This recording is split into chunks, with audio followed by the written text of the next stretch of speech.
Assalamualaikum warahmatullahi wabarakatuh. Ketemu lagi dengan kita Sobat Hijau di acara Ngabuburit di Hutan. Masih dalam kondisi berpuasa dan selalu dalam keadaan sehat. Baik, saya Nuke Mutikania, saya lagi-lagi akan mengajak Sobat Hijau semua untuk ngobrol di hutan.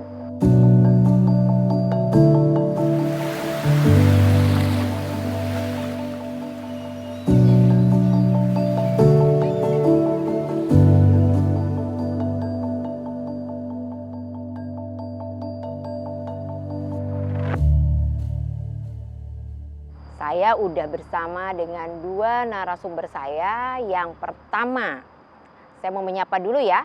Ada Pak Jainal Arifin. Selamat sore Pak. Sore, Assalamualaikum. Selamat sore. Beliau adalah Direktur Konservasi Tanah dan Air. Satu lagi yang saya mau kenalkan adalah terereng, ada Mbak Artika Sari Devi. Halo Mbak, apa kabar? Baik, alhamdulillah. Sehat ya Mbak. Sehat. Terima kasih ya Mbak udah mau ngobrol sama kita semua. Sama-sama, terima kasih juga Iya. dari undang. Pak Direktur, mohon maaf saya ganggu waktunya ya Pak. Yes, Gak terima apa-apa kasih, ya nggak apa-apa. Pak. Harus nggak apa-apa Pak. Iya dong. Iya dong Pak. Pak, ini saya pengen ngobrol tentang hutan yang nggak ada di sini. Ah, apa tuh? Gimana? Boleh. Boleh ya Pak ya? Hutan mangrove Pak. Ada banyak hutan mangrove Pak di Indonesia? Iya, sebenarnya nggak ada pohon yang namanya pohon mangrove sebenarnya. Jadi mangrove itu sebenarnya kumpulan tanaman, kumpulan spesies yang dipengaruhi oleh pasang surut. Jadi banyak zonasinya itu dipenuhi oleh beberapa spesies tanaman ya. Mulai dari Avicennia paling depan sampai dengan nipah paling belakang. Di Indonesia berdasarkan hasil pemutakhiran peta mangrove nasional kita di tahun 2021 itu existingnya aja ada 3,36 juta. 3,36 juta hektar. Itu 20% dari total mangrove dunia. Jadi kita kalau secara negara kita punya mangrove paling luas. Wow. Gitu. Keren Paling ya. luas. Itu belum lagi termasuk potensi habitatnya. Artinya yang sudah nggak ada mangrove-nya lagi, tapi sebenarnya dulunya mangrove yang udah berubah menjadi tambak, berubah jadi pelabuhan, berubah menjadi macam-macam, itu lebih dari 700.000 hektar. Tepatnya 756.183 hektar. Karena kita yang menjadi produsen untuk peta mangrove nasional, dan kita memang sudah melaunching itu tanggal 13 Oktober tahun 2021, dan memang potensi mangrove di Indonesia sangat besar. Dan tersebar di hampir seluruh kabupaten yang ada di Indonesia. Di Indonesia itu 515 kabupaten, itu separuhnya punya ekosistem mangrove. 257 kabupaten punya ekosistem mangrove. Jadi tanggung jawabnya besar secara nasional dan potensinya luar biasa. Mbak, pernah ke hutan mangrove? Jadi masa kecil saya itu tahun 80-an itu saya tinggal di Bangka Belitung kan, di Bangka tepatnya.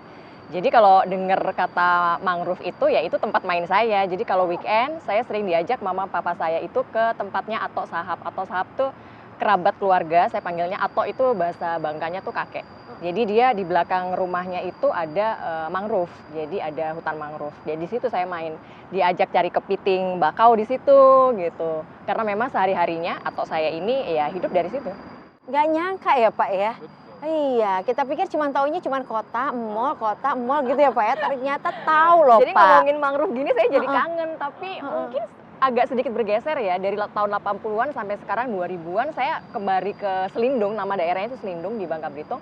Sekarang udah berubah sih memang. Udah beberapa sudah beralih fungsi jadi tambak, ada tambak udang dan macam-macam. Itu Jadi yang saya kangenin gitu. Kalau Mbak Tika ini biasa bermain di mangrove gitu ya Pak. Tadi kan kalau kata Bapak, mangrove itu sebenarnya bukan pohon gitu ya. Tapi dia kumpulannya gitu, ekosistemnya. Tapi Pak, tahu nggak kira-kira manfaatnya Pak ya, mangrove? Jadi Kalau Bapak pasti tahu. insya Allah. Iya. Gimana Pak manfaatnya Pak? Ya banyak banget mangrove itu ya.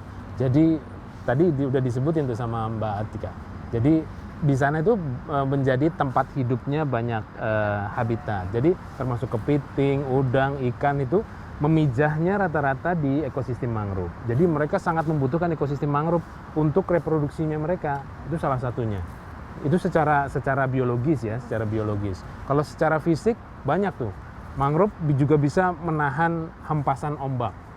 Bahkan dari penelitian teman-teman di Jepang itu dengan mangrove yang kerapatannya 200 meter gitu ya, itu mampu meredam tinggi tsunami sampai 3 meter. Jadi mampu meredam tsunami.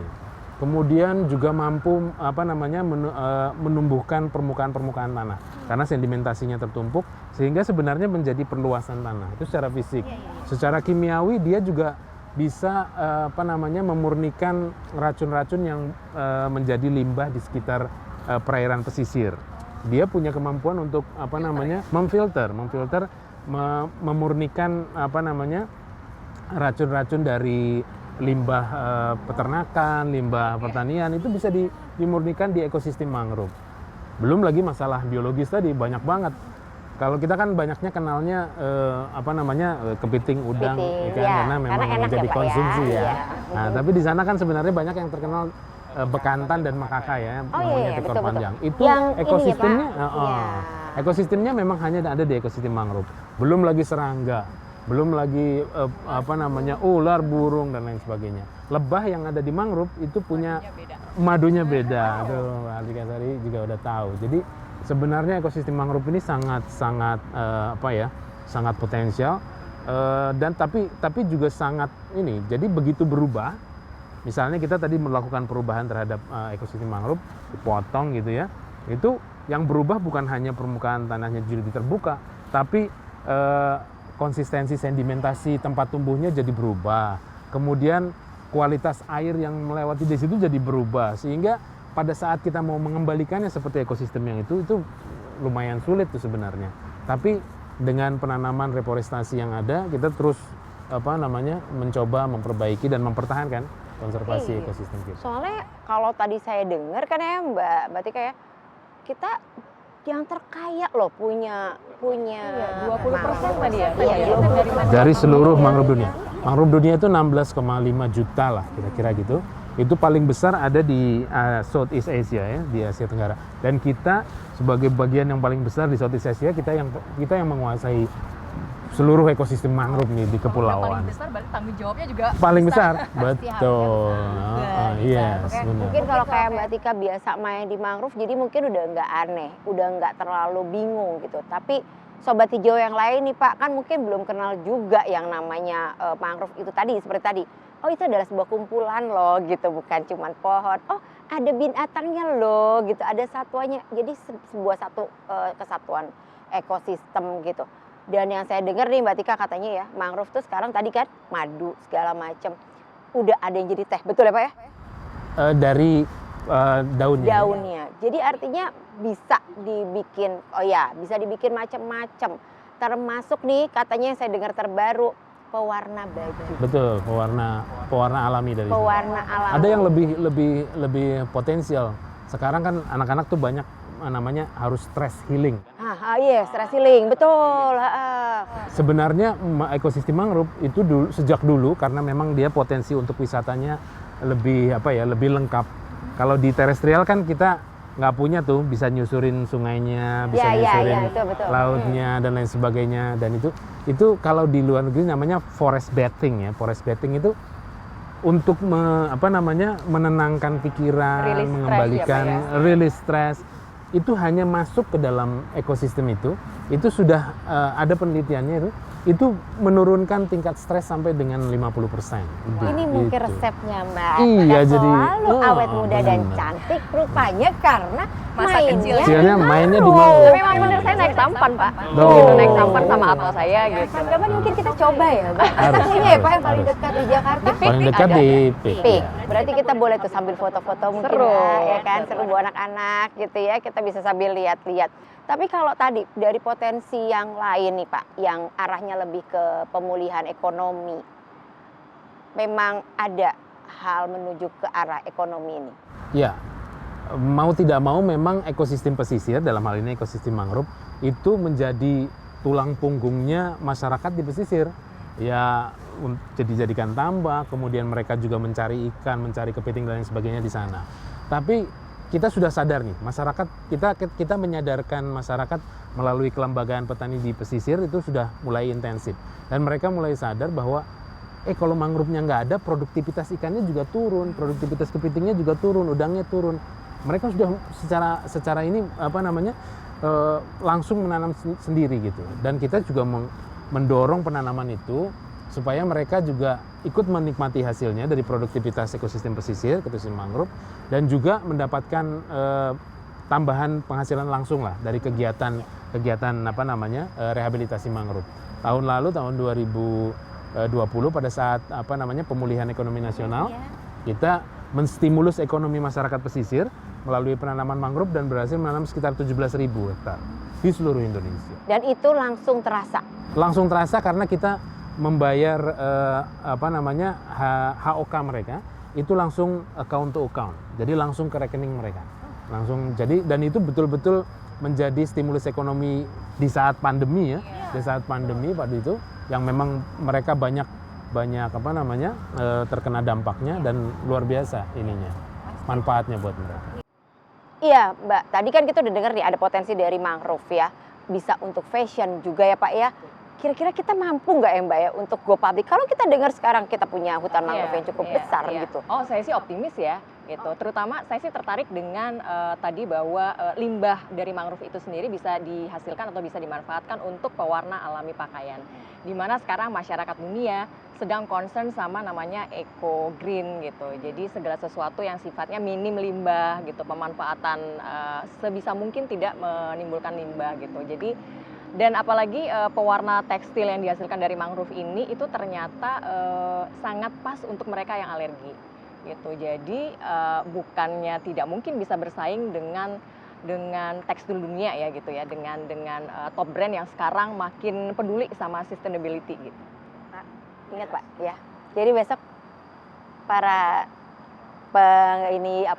mangrove ya boleh jadi modelnya Pak, mungkin kalau kita buat fashion ya Pak, keren pasti Pak. Pak, ngomongin keren go internasional, G20 Indonesia memegang presidensi G20. Saya dengar-dengar nih Pak Presiden kita mau bawa semua kepala negara yang hadir di G20 ke hutan mangrove. Kenapa tuh Pak?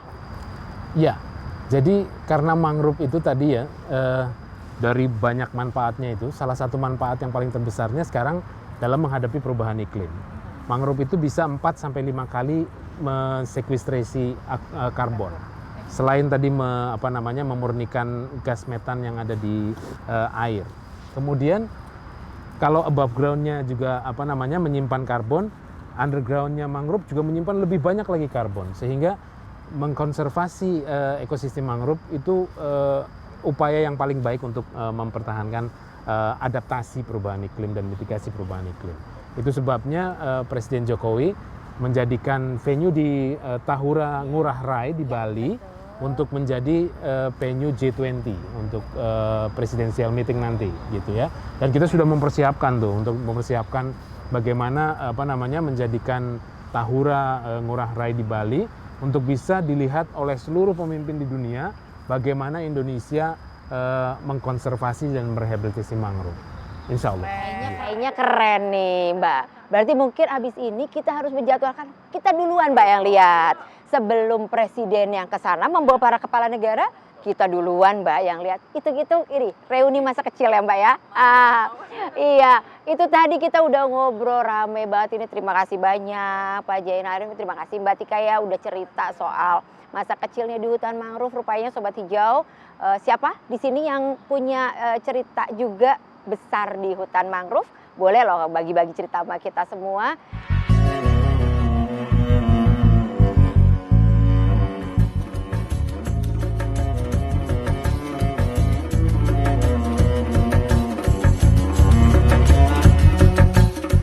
Ini rasanya sudah mau mendekati jelang buka puasa, jadi kita semua sama-sama juga mau mencari bukaan puasa. Buat Sobat Hijau yang lain, selamat berbuka puasa. Wabillahi taufiq wal hidayah. Wassalamualaikum warahmatullahi wabarakatuh.